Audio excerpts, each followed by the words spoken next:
Hoje eu e Paulo, vou chamá-lo assim, vai ser difícil.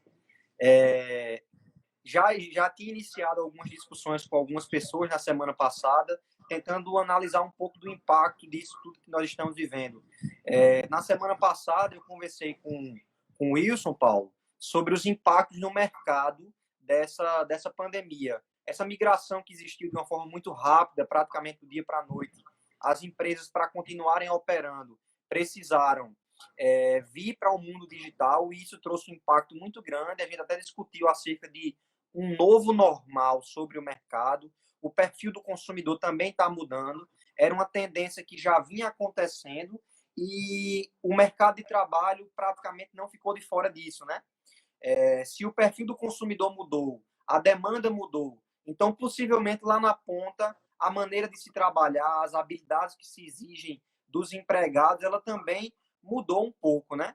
Não sei se você concorda também com relação a isso. Qual é a tua visão sobre isso que nós estamos passando agora nessa pandemia, Paulo? Bem, boa noite, Torben, boa noite a todos que já estão adentrando. Saudar o presidente Risk, da OAB do Espírito Santo, saudar o amigo André Machado, juiz de trabalho, saudar o Bruno, Fernando Eric, Lisandra, Byron, Mário Tabosa, Guilherme Alencar, o amigo Eduardo Madruga, professor, Alice Fortuna, doutora Heriberto, Marília Ramos, o amigo Rodolfo Moraes, Juliana Paiva, Cristiane Camilo. Boa noite a todos. O mundo do trabalho já estava vivendo um momento de inflexão. A Revolução 4.0 já vinha acelerando alguns processos. O trabalho em plataformas é uma realidade muito nova, trazendo ao mundo do trabalho uma situação que já existe na Espanha, com o trabalho autônomo, economicamente dependente, e também na Itália, com a parasubordinação. Então, é um terceiro gênero que já vinha trazendo e provocando no mundo do direito do trabalho inúmeros questionamentos. E aí a pandemia veio e provocou uma inflexão, porque a disrupção já estava vindo, uma inflexão muito grande, uma mudança muito grande de processos de trabalho, de realidades de trabalho, de perfis de trabalhador, extinção de empresas e abertura de novas, extinção de funções e surgimento de novos. Algumas funções nós sequer sabemos quais as que advirão depois dessa pandemia. Agora, é lógico que, por exemplo, os designers de ambiente, os arquitetos, que vão ter que projetar novos ambientes de convivência em escritórios, em restaurantes, em cinemas, por aí vai. Quer dizer, nós não sabemos sequer quais são as profissões do futuro. Agora, que já estamos vivendo hoje esse momento de inflexão, esse momento de ressignificação do mundo do trabalho, com grandes consequências, as quais muitas nós não sabemos ainda como elas se instalarão. Mas, de fato, é um momento de quebra de paradigmas. Paulo, você tocou num ponto interessante com relação ao futuro, aos novos empregos, né? E aí tem um dado muito interessante, que é o pessoal que estuda isso, o Fórum Econômico Mundial da Economia já falou sobre isso, que uma boa parte dos empregos que vão existir daqui a 15 anos, ou é 15 ou são 20 anos, sequer foram criados ainda. E aí eu estava conversando com um amigo meu hoje de manhã. Ele trabalha com marketing digital, venda na internet de produtos de capinha na internet. E ele me disse que hoje ele contratou um gestor de tráfego. Eu nem sabia que existia essa profissão, mas ele disse que hoje ele contratou um gestor de tráfego. É um cara que trabalha lá em São Paulo e ele faz vendas através do Instagram. Então, o que é que esse cara faz? Qual é a função dele? Através de uma ligação, através do WhatsApp, uma videoligação, esse cara ficou responsável de analisar o perfil do consumidor dele, para que ele consiga fazer um patrocínio no Instagram e que ele consiga alcançar exatamente quem tem interesse em comprar as capinhas. E aí o cara identificou lá que ele tem muitas seguidoras do sexo feminino e que possivelmente as consumidoras da capinha que ele vende são pessoas do sexo feminino com a idade de 20 a 30 anos. Então, ele consegue vender capinha hoje para iPhone, para mulheres aqui em João Pessoa, nessa faixa etária. E existe um emprego já hoje, essa pessoa trabalha exclusivamente analisando isso, análise de tráfego. E aí eu estava dando uma lida com relação a isso, quais seriam as profissões do futuro, né? Tem essa do gestor de tráfego, tem um novo emprego também criado pela Lei Geral de Proteção de Dados, que é numa sigla, DPO. O DPO, que é, segundo a LGPD, é o encarregado, é a pessoa responsável dentro da empresa por fazer a comunicação. Doutor Elias está aí acompanhando a gente também, né, Elias? Não tinha como a gente não falar desse novo empregado que foi criado pela LGPD, que é uma pessoa que vai ficar responsável dentro da empresa, Paulo, porque existe uma quantidade de dados tão alta dentro, hoje está sendo processado, as empresas trabalhando com a base de dados dos seus clientes, informações sensíveis das pessoas, dados pessoais, e a gente está vendo aí também o aumento de hackers, de vazamento de dados. Então, o DPO é a pessoa que chega para fazer esse tratamento, essa comunicação entre o titular e essa pessoa que está fazendo o tratamento de dados. Então, é mais um emprego aí que a gente está vendo surgir aí nessa nova economia, né? Sim. Eu queria aproveitar agora para mandar um abraço para o nosso secretário-geral da Ordem dos Advogados do Brasil do Conselho Federal, nosso grande líder da Amazonas, Beto Simonetti, o presidente da OAB de Pernambuco, grande Bruno Batista, um grande presidente, um grande homem, um grande líder, como é o Beto Simonetti também, que são pessoas muito queridas. Mandar um abraço para Richardson, para Vitor Manuel, para Luiz Bahia, para nossos amigos Érica Natália, Marla Maíle, Byron Silveira, Hermano Caldas, aí, Carla Ivo está aí também, Thomas está aí também, Cristiane, abraço para todos. Top demais, muito bacana. E eu queria falar para você, você está falando, Torben, dos novos trabalhos que ainda nem sequer existem, e eu queria atentar para uma questão que é muito importante nessas novas realidades de trabalho e que já vem, que é um cenário que vem se descortinando ao longo do tempo e cada vez mais se tornando agudo, que é o perfil do novo trabalhador, o perfil do novo empregado. Recentemente, houve uma feira em São Paulo, uma feira de empregos, no qual um grande banco e uma grande rede de supermercados ofereceram, respectivamente, 1.500 vagas e 2.000 vagas. Tá? Esse grande banco, dessas 1.500 vagas, isso é real, isso é verdadeiro, preencheu apenas 7 vagas. Ou seja, das pessoas que concorreram, apenas 7 vagas foram preenchidas, porque apenas 7 se ajustaram aos requisitos para o preenchimento da vaga. E para a rede de supermercados, a vaga oferecida era de operador de caixa, que autentica compra, que faz o pagamento. Das 2.000 vagas, apenas 30 foram preenchidos. Baixa escolaridade, falha na capacitação, tornam a mão de obra no Brasil extremamente deficitária. E tem 2 livros que eu acho muito emblemáticos que eu li. Um é O Horror Econômico e outro é O Precariado, né? Que são o Precariado, a Nova Classe Perigosa, do Guy Standing, né? É um livro muito importante, muito interessante. E da Viviane Forrester é O Horror Econômico, tá?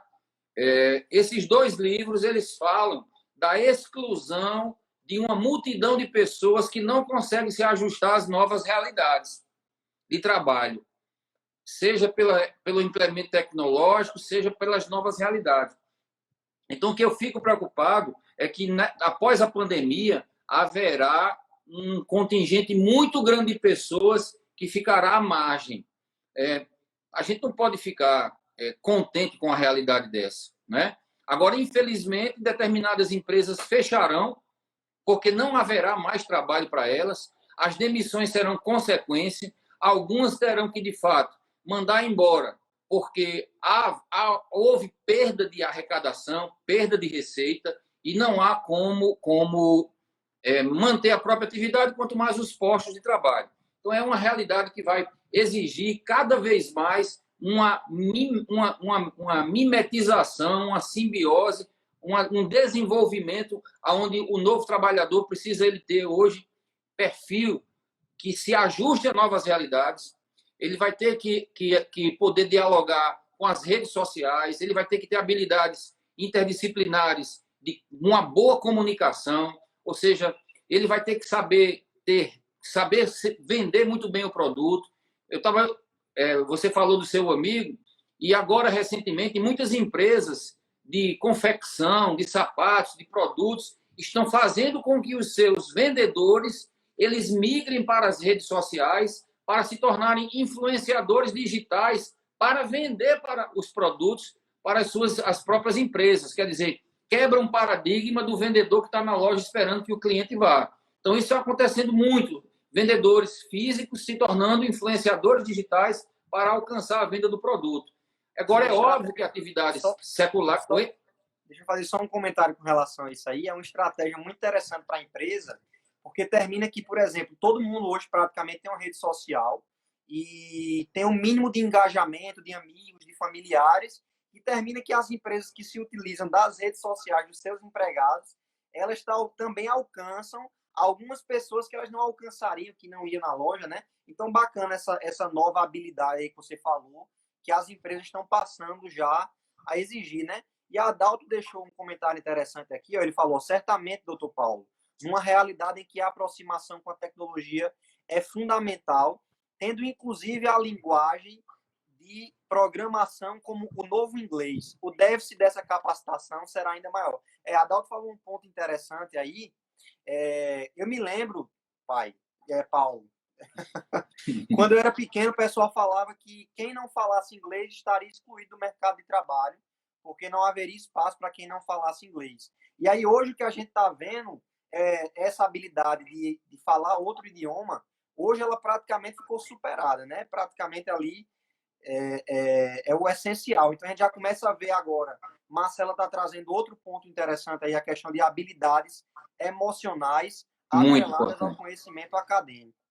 Muito importante, muito importante. Isso É o que se chama das skills, skill works, que são exatamente as habilidades para o mundo do trabalho, que vão para além de capacidades puramente técnicas ou conhecimento acadêmico. São as habilidades realmente emocionais, para viver nesse mundo cada vez mais complexo, de entender pessoas difíceis de relacionamento, de atender clientes, na qual nem sempre é fácil lidar com clientes cada vez mais exigentes, em um ambiente que levou à customização dos processos, onde levou à personificação do consumidor de maneira individual, de maneira própria, personalizada. Então, você passa a viver com muitas realidades complexas. E aí, quem trabalha no mundo do trabalho, sobretudo pós-pandemia, vai ter que ter essas habilidades emocionais de lidar consigo, com os outros, ou seja, aquela realidade do Fordismo, da fábrica fechada,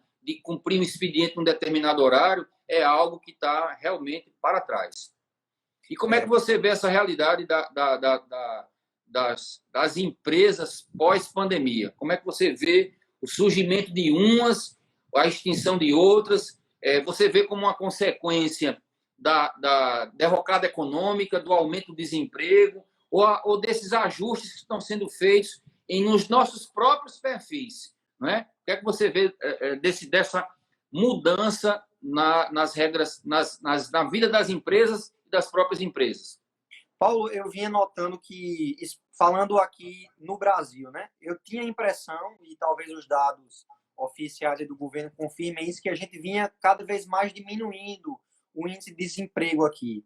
Estava caindo, chegou a 13 milhões, passou para 12, estava quase chegando a 11, e aí já regredimos novamente para 12, e há quem fale que esse número vai crescer quando tudo isso passar, né?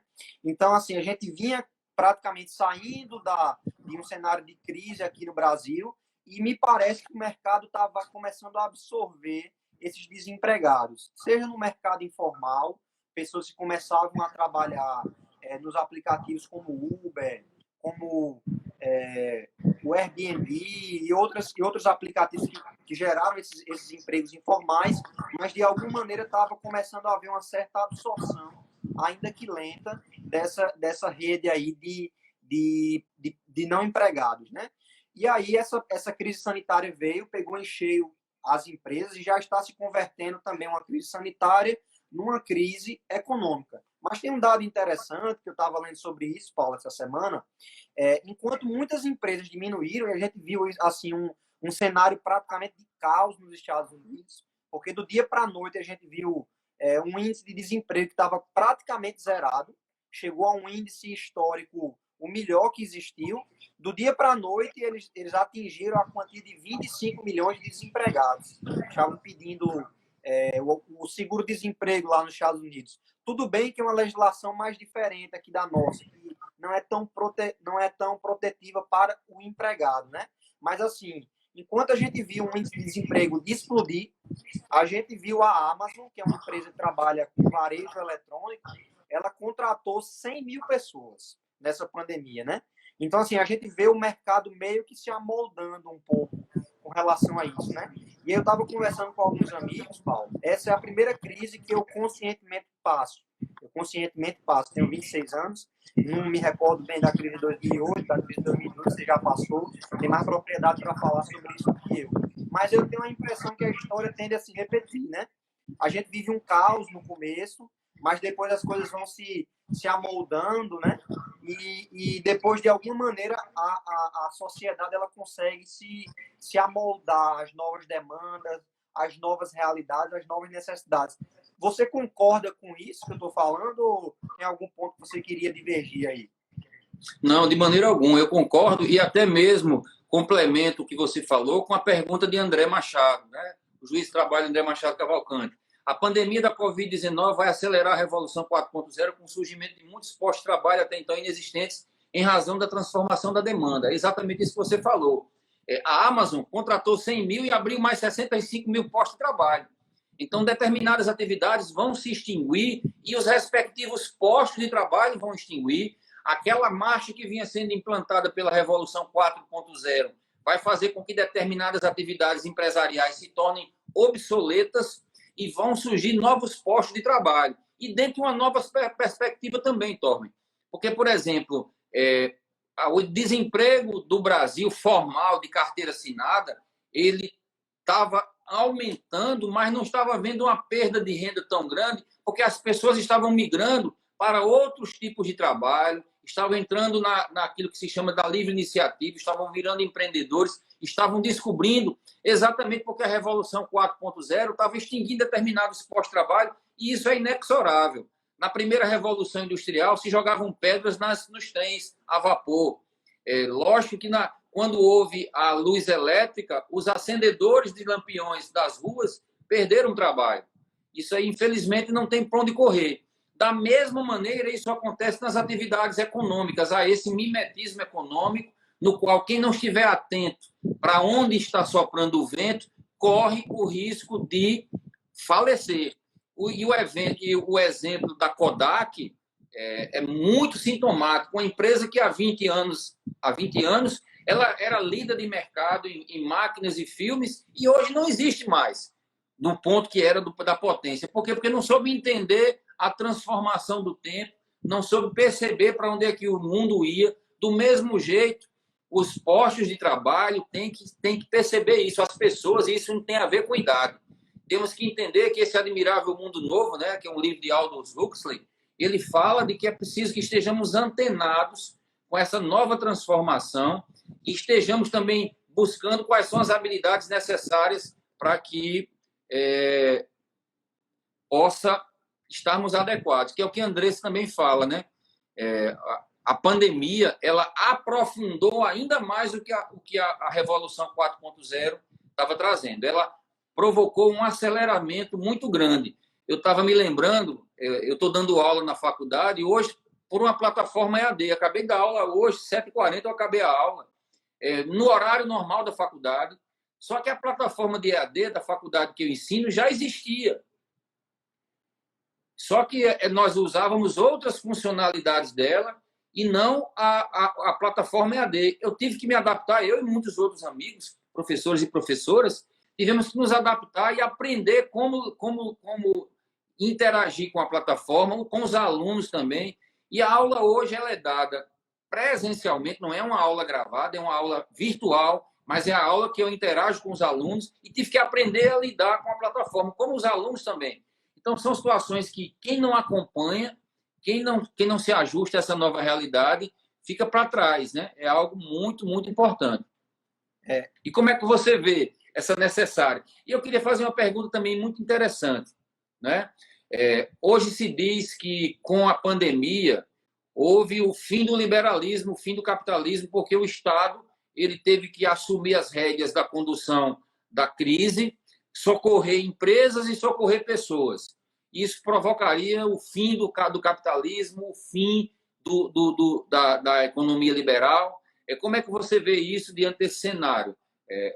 O Estado precisa realmente ser aquele grande cobertor ou ele tem que ser apenas um moderador? Algumas garantias precisam existir para socorrer, por exemplo, essa legião imensa de pessoas que vai ficar à margem, que não vão se ajustar a novas realidades. Tem advogado ainda hoje que não sabe mexer no PJE e ainda não usa computador. Infelizmente, é uma realidade. E esse número de pessoas dentro de um cenário muito mais complexo, que as habilidades exigidas são maiores ainda. Então, esse número do horror econômico e do precariado, eles vão aumentar ainda mais. Vai haver uma multidão de excluídos. E se você não se lembra, Torben, mas é importante que a gente possa colocar, 50 milhões de pessoas não tinham CPF. Nós temos uma população economicamente ativa de 100 milhões de brasileiros, certo? Desses 100 milhões de brasileiros, 50 milhões não tinham CPF, era economia informal. Eles apareceram agora com o auxílio emergencial e com o Corona Voucher.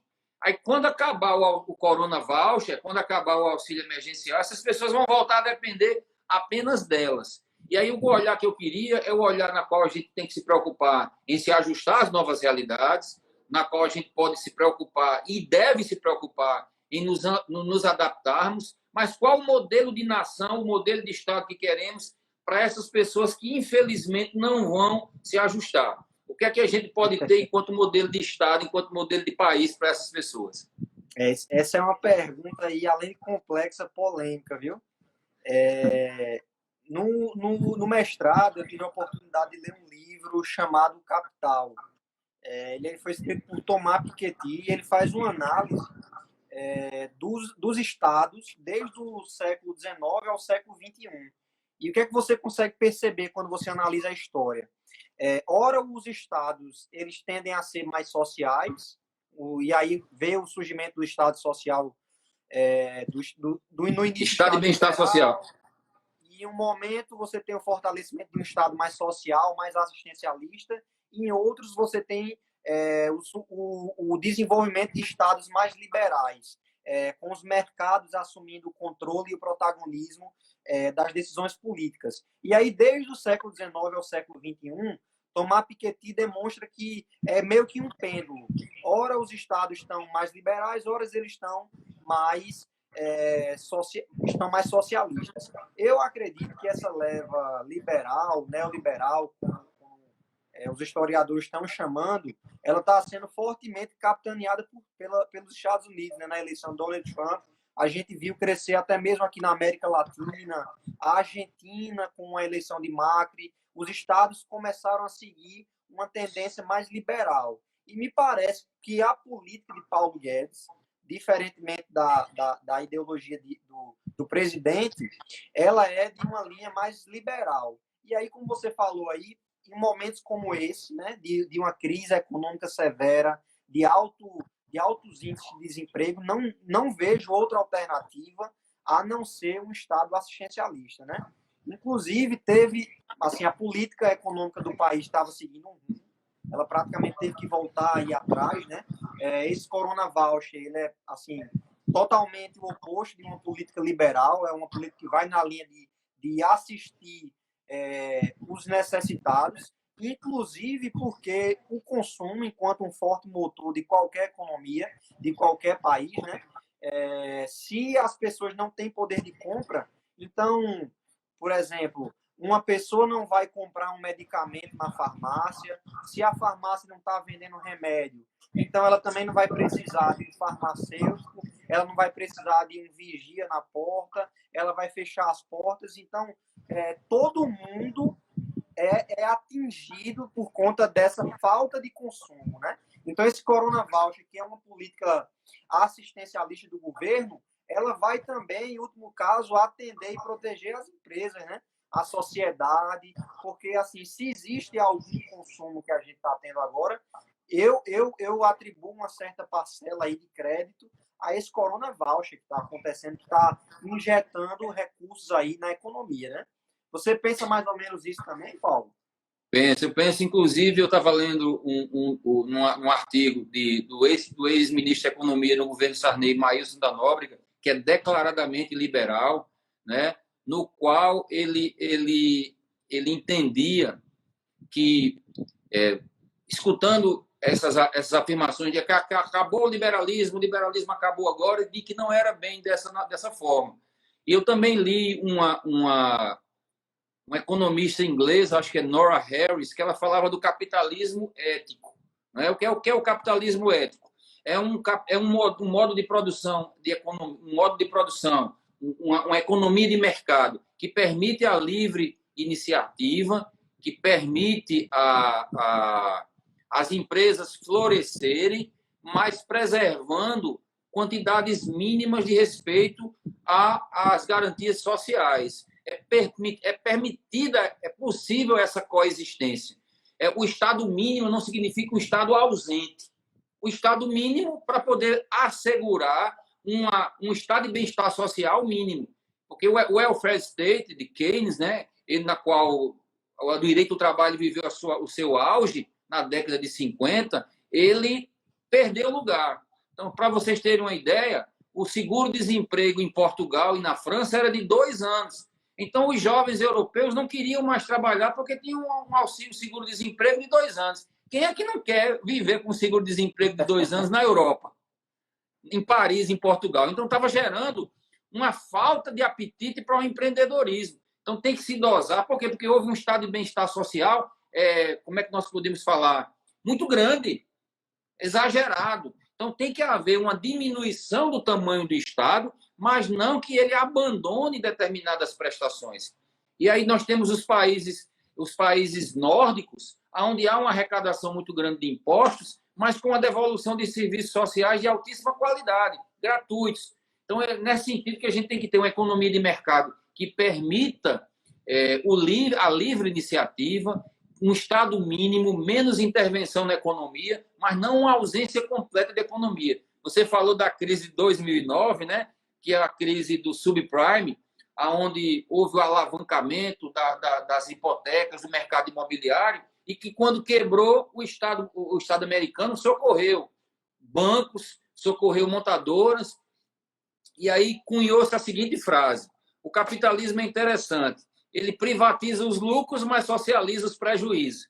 Então, ou seja, nem tanto, nem tão pouco. A gente não pode deixar que o Estado seja mínimo, que ele não possa moderar e regular. A intervenção do Estado na economia tem que ser em última possibilidade. É preciso criar um ambiente de mercado para o empreendedor querer crescer. Eu sempre digo isso para os meus alunos, né?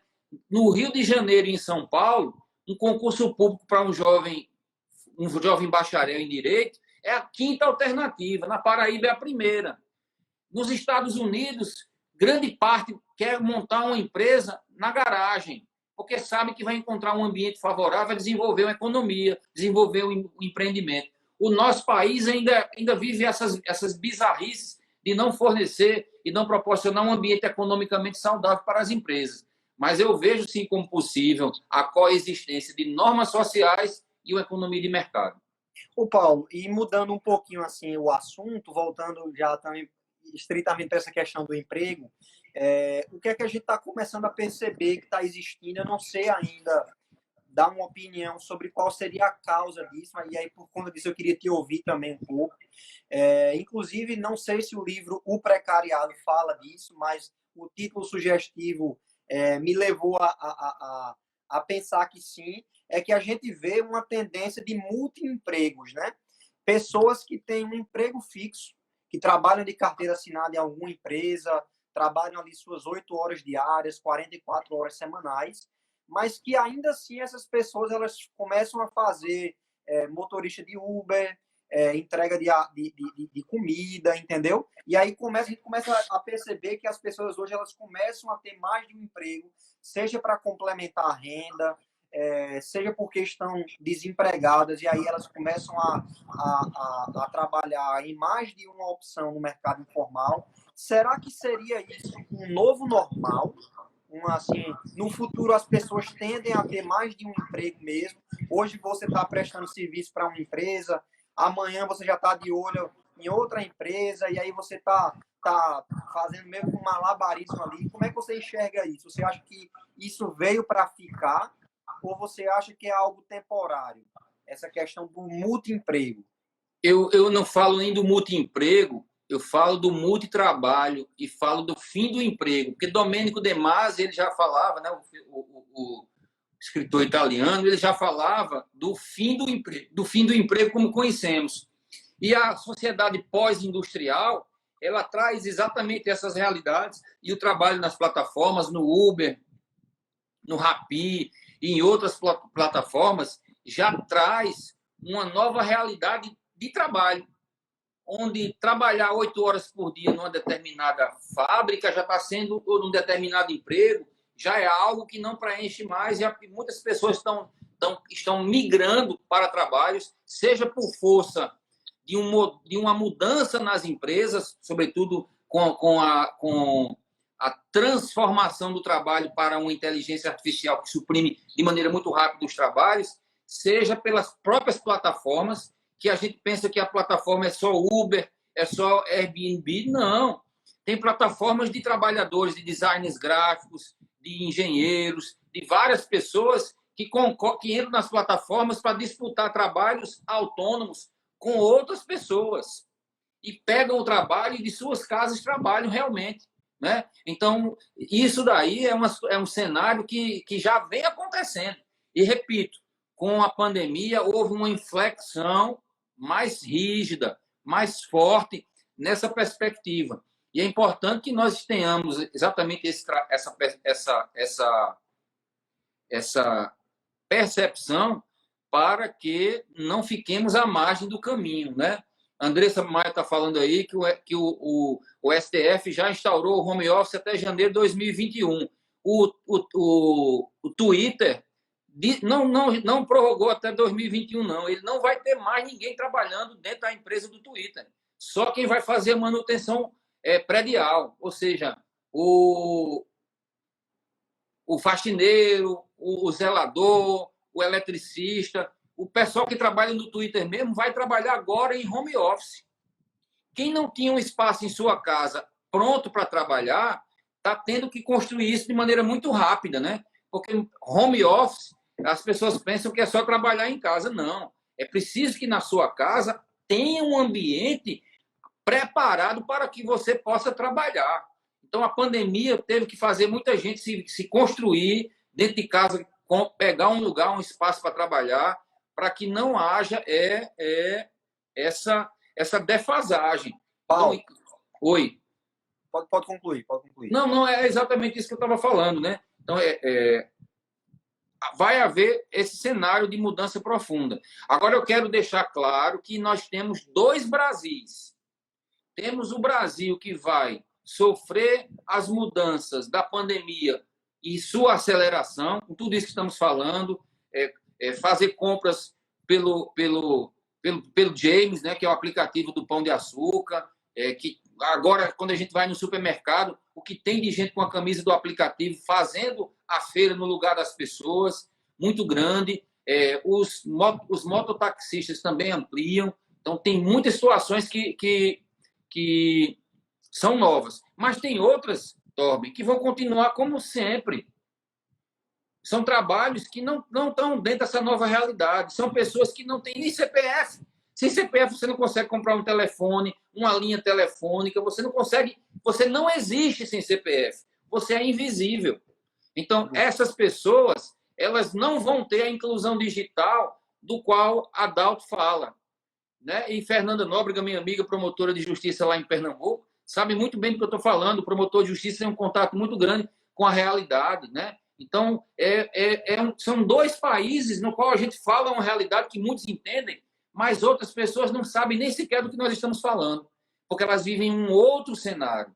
E a educação, que foi uma coisa que Marcela Falcão também falou, é a única possibilidade que nós temos de vencer essas grandes barreiras que nos afastam, que afastam os dois Brasis. Enquanto não tiver educação de qualidade no ensino fundamental, esses dois Brasis continuarão existindo, falando duas línguas, diga-se de passagem, com vidas completamente diferentes, Tom. Concordo demais com você, viu, Paulo? Você tocou num ponto interessante, essa questão do home office. As mamães e os papais aí vão concordar. Em algumas empresas é uma realidade que veio para ficar, a questão do home office. E eu estava em conversa de WhatsApp, eu não sei se é verdade, né? Mas eu vi que algumas empresas já estavam abrindo mão definitivamente de aluguéis que elas tinham na Faria Lima, que é uma das avenidas mais caras, né? O coração, considerado Wall Street aqui do Brasil. Algumas empresas que tinham aluguéis de 50, 60, até mesmo 100 mil reais, estavam abrindo mão definitivamente porque, em decorrência da pandemia, as pessoas não tinham como ir trabalhar lá, mas elas passaram a trabalhar de casa e a empresa conseguiu prestar o mesmo serviço, operar da mesma forma, com todo mundo no teletrabalho. Só que essa questão da adaptação, né? Que você falou, a questão de você ter condições de trabalhar em casa. Porque o que acontece? Agora a gente acorda no quarto, levanta, tá de frente com o computador, já é o local de trabalho da gente, né? Mas tem almoço para fazer. Muitas vezes as pessoas que almoçavam fora de casa, agora tem que fazer almoço. Tem menino pequeno em casa, tem cachorro. Então, às vezes, você não consegue um ambiente adequado, né? É uma realidade, assim, que a gente foi jogado do dia para a noite.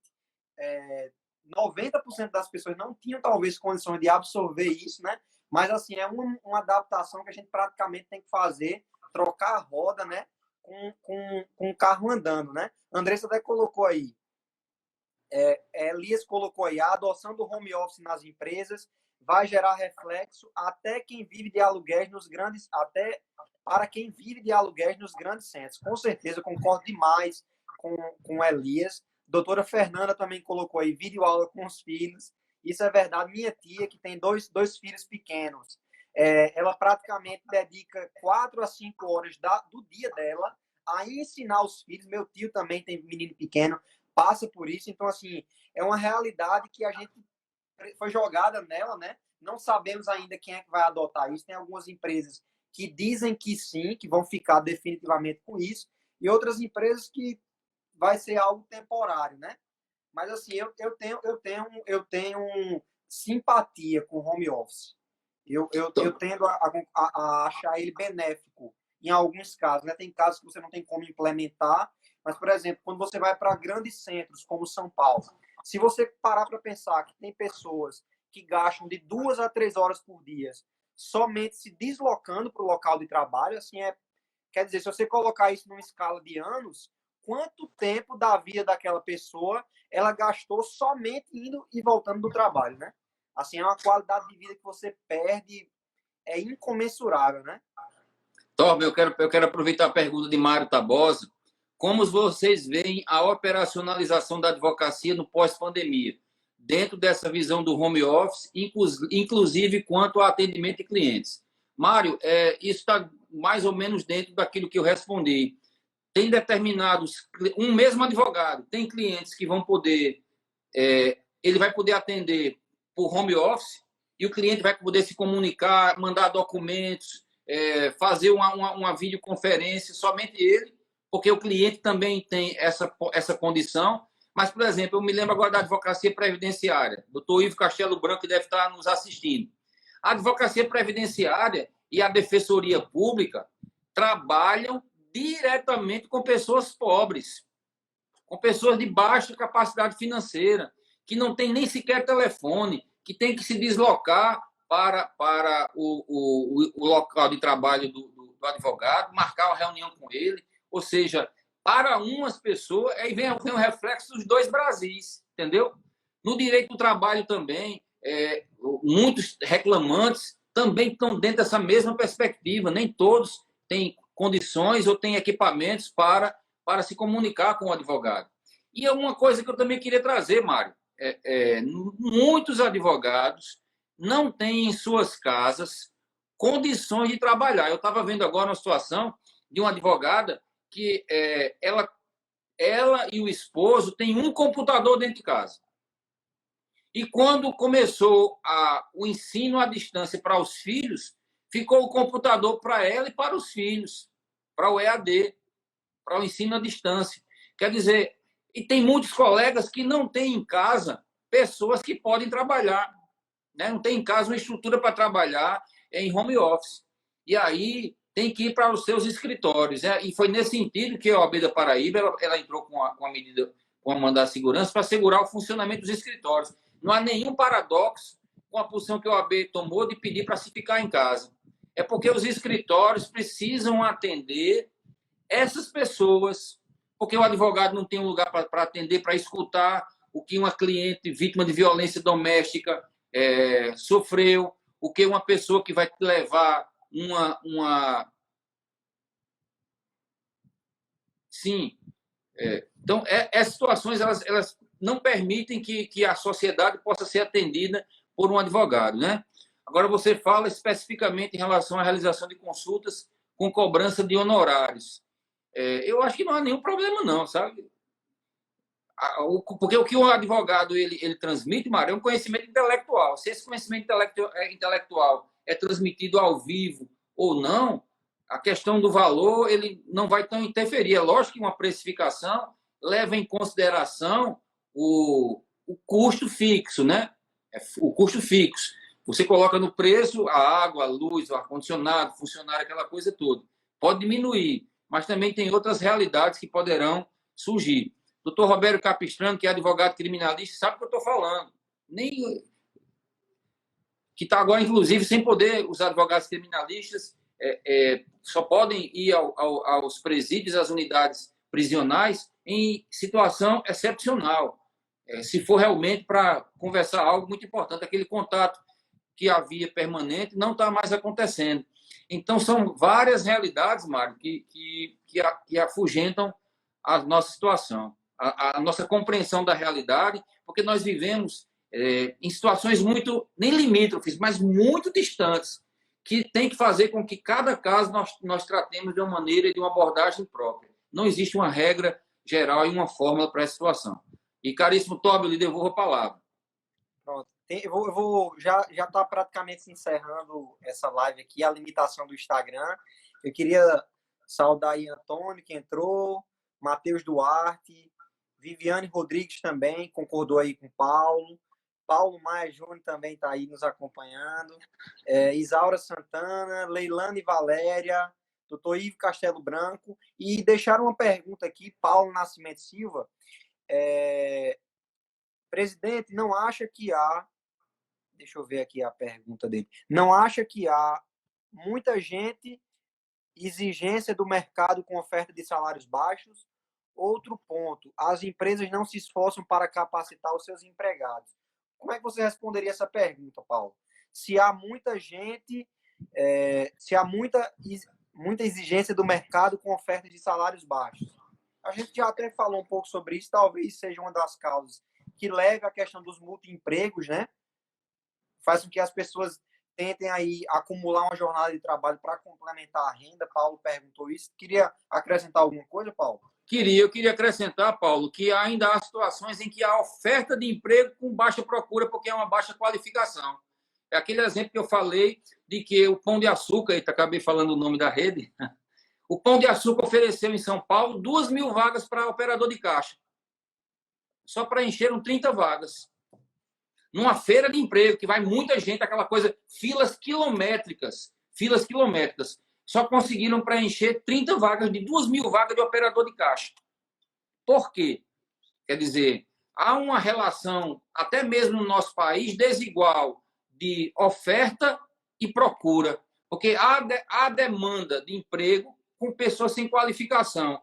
E há muitas pessoas com baixa qualificação procurando empregos de baixa remuneração. Então, quando há muita gente procurando empregos de baixa remuneração, a experiência mostra que ela baixa mais ainda. Infelizmente, não existe mistério quanto a isso. Enquanto outros empregos que pagam bons salários, mas está faltando gente qualificada. Então, é uma coisa, o nosso país é algo muito complicado, muito desigual. Só para você ter uma ideia, o trabalhador da construção civil brasileiro produz 5 vezes menos do que o trabalhador da construção civil nos Estados Unidos. O que é que isso envolve também? Um dos elementos mais importantes, que é uma coisa que muitos falaram aqui, é a baixa qualificação intelectual. O ensino, a educação não o possibilita a se qualificar mais. Então, a produtividade está ligada diretamente à qualificação. Isso não tem para onde correr. Eu estava falando para os meus alunos agora há pouco na aula de Direito do Trabalho 1, do quarto período A, que eu vi Renato, que entrou aí agora, mandar um abraço para os meus alunos de Direito do Trabalho, de que quem trabalha e quem estuda nunca fica para trás, né? Nunca fica para trás. Nosso amigo Bruno, da DataVox, pesquisa lá de Campina Grande, né? Qualificação e comprometimento. Muitos funcionários pensam que os patrões estão ganhando muito dinheiro e se esquecem de desempenhar o melhor de sua função. Esse é um outro cenário também que é muito real, né? Pois é isso. Nós temos ainda 7 minutos para perguntas que os nossos amigos... Adalto deixou uma pergunta aqui, Paulo. Os doutores acreditam que é uma tendência a função do advogado se transformar a realidade virtual, uma vez que as experiências de audiências virtuais já são realidade. E aí eu até gostaria de fazer algumas ponderações com relação a isso, porque nós estamos vivendo um cenário de, já falaram um pouco mais atrás, de revolução, a quarta revolução industrial, né, que é fortemente marcada por um complexo de tecnologias que elas já começam a fazer sentido na nossa vida. Por exemplo, a realidade virtual que o doutor Adalto falou aí. Eu, sinceramente, acredito que em alguns anos, com a tecnologia do 5G, que é algo que já está sendo implementado aqui no Brasil, a China já tem disponível e que já vai ser uma tendência mundial para substituir a internet de 4G. A internet de 5G é uma internet que é de 10 a 100 vezes mais rápida que a internet de 4G. E qual é o impacto que isso vai trazer para a sociedade? Se você tem uma internet mais rápida, você consegue transmitir dados de uma maneira muito mais rápida. E hoje, como se falam aí, que dados é o novo petróleo, é o novo ouro, que é verdade, as empresas que conseguem explorar isso, elas vão com certeza sair na frente de muita gente. Vai ser possível, através da internet de 5G, você desempenhar uma telemedicina com segurança, porque você vai estar conseguindo acessar os dados do paciente. Por exemplo, eu falei sobre isso na outra live. Eu uso um relógio de corrida que ele mede vários dados meus. Temperatura, quantidade de sono, frequência cardíaca. Então, se você tem um dispositivo desse e praticamente mais comum os smartwatches, por exemplo, você vai conseguir estar transmitindo seus dados ali, informações sensíveis sua para um médico do outro lado, entendeu? E a realidade virtual, por exemplo, um advogado ficar cara a cara com um juiz lá de São Paulo, sem precisar ir lá, um réu preso, fazer um tribunal do júri da cadeia sem precisar se deslocar para o presídio, com os custos que tem, com o risco que se tem. Então, assim, os impactos que a tecnologia vai trazer para todo mundo, assim, é algo impressionante. A gente está vivendo o começo disso, né? E isso que a Elias também falou, com o aumento do home office, a chegada da LGPD e a proteção dos dados pessoais. Isso é algo realmente muito importante, Elias. A LGPD ficou para o ano que vem, né? Ia começar agora em agosto a obrigatoriedade, mas é uma realidade muito, muito importante. A Lei Geral de Proteção de Dados, que precisa ser encarado com muita seriedade pelas empresas e pelas pessoas, pelos órgãos públicos, na gerência desse tão importante e ativo, como você muito bem falou, que é os dados pessoais, né? Acho que nós não podemos nunca afastar-nos dessa realidade, da importância que os dados têm hoje, de como trabalhar, preservar adequadamente. Antes a gente dava CPF, identidade para qualquer cadastro, sem perguntar no que eles iriam fazer com aquelas informações. E hoje, dentro do home office, é mais ainda, né? Porque você vai estar trabalhando de casa e vai estar migrando dados, vai estar fazendo esse fluxo, esse flow de dados, e é preciso que isso tenha uma segurança muito grande, porque isso vai ser um ativo muito importante, já é, mas será ainda mais na realidade pós-pandemia, quando de fato as coisas voltarem à nova normalidade. Porque não é mais a antiga normalidade, é a nova normalidade, né? Eu estava pensando agora se a gente vai continuar. Eu tenho saudade, eu adoro cinema, não sei se a gente vai conseguir mais assistir filme no cinema, com muitas pessoas juntas. Não sei se a gente vai poder passar a trabalhar mais em ambientes fechados. Como é que vai funcionar isso depois, né? Então, são exatamente essas circunstâncias que a gente está para ver. Agora, a realidade do mundo do trabalho são situações que não são preocupantes. A gente não é profeta do apocalipse aqui, né, Tom? Nós não estamos criando cenários assustadores. Mas, assim, são coisas que poderão vir a acontecer, que teremos que estar preparados, porque já estão acontecendo hoje. E isso, vejam bem, eu tenho um pouco mais de idade do que você, e muitas das realidades que estão acontecendo hoje, eu já escutava em 2001, em 2002, em 99. Olha, esse artigo de Domênico De Masi, falando que o emprego ia acabar porque ia migrar para o trabalho, uma nova realidade, onde o ser humano ia poder viver mais. Esse artigo é de 2004, né? É de 2004. Então, isso algumas coisas já apontavam. O relatório de Alain Supiot é de 1998. Ele já falava do trabalhador em plataforma. Quer dizer, são pessoas visionárias, mas que já apontam aquilo que nós já iremos viver hoje. Vejam bem, ele não fala nem do trabalhador em plataforma, mas ele fala do trabalho de uma maneira tal que ia mudar, que é o que é hoje das plataformas. Certo? Essa pulverização, essa impossibilidade de você dizer que o trabalhador de plataforma é subordinado de uma maneira, que é empregado, e também não é autônomo, é uma situação bem híbrida. Então, nós estamos vivendo, sim, novas realidades. Isso é importante que todos nós saibamos. E quem trabalha com essas novas realidades tem que se ajustar a elas, né? E aí, Edgarzinho está perguntando, na opinião de vocês, a CLT atual e a intervenção do Estado nas leis trabalhistas prejudica ou favorece os empregos na pós-pandemia? Edgar, nessa hora, a CLT e a lei não vai adiantar de nada, né? A intervenção do Estado pode garantir uma situação provisória, temporária, mas depois que tudo voltar ao normal, a transformação ela vai mudar muitas realidades. E aí não tem lei que adiante, não tem lei que chegue, porque não vai resolver, tá? É o mundo mesmo que se transforma, são os pós-trabalho que vão acabando e novos que vão surgindo. É isso que Torben também falou.